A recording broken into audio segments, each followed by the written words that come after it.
So if you've just switched from cigarettes to smoking, this video's for you.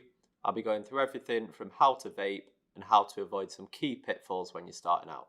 So the first point that I'll make is a really handy tip and something that caught me out when I started vaping. And that's to vape like a vapor and not a smoker. So if you're smoking a cigarette, you might take short, sharp draws on a cigarette. But with an e-cigarette, you need to take longer, steady draws. So the next handy tip, and a really important one, is to pick the right nicotine strength e-liquid when you're starting out vaping. Now if you pick a nicotine strength which is too high, your throat hit might be too much and you might feel it harsh on your throat. If you pick a nicotine strength which is too low, then you might not be satisfying your nicotine cravings and you might be reaching for that cigarette. So our next tip is to pick the right vaping style for you. Now there's two main vaping styles, and this is direct lung vaping or mouth to lung vaping. Now not only do you have to pick the right vaping style for your needs, you also need the right kit to suit your vaping style. So if you're a mouth to lung vapor, you're going to want a kit with slightly lower powers, higher resistance atomizers and a more restricted draw. However, if you're a direct lung vapor, you're going to want a more higher powered kit with lower resistance atomizers.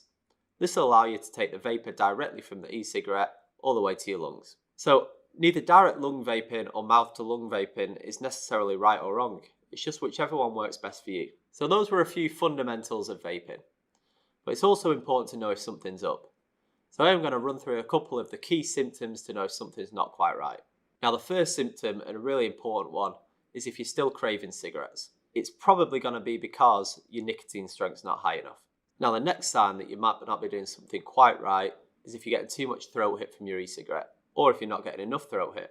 Now this again could be down to your nicotine strength, so you might just want to play around with a few different strengths and see if another strength works better for you.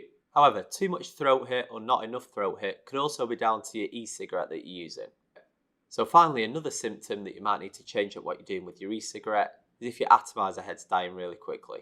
So one of the main causes for your atomizer dying really quickly is if you've not primed it. So you need to prime your coil before putting your coil into your device. Now if you've already primed your coils and you're still finding that your atomizer heads are burning out quite quickly, then this may be due to your power settings on your e-cig. If you've got a variable wattage kit, just try turning your wattage level down and hopefully your atomizer head should last a bit longer. Now those were a few fundamental vaping basics. I hope you found it helpful,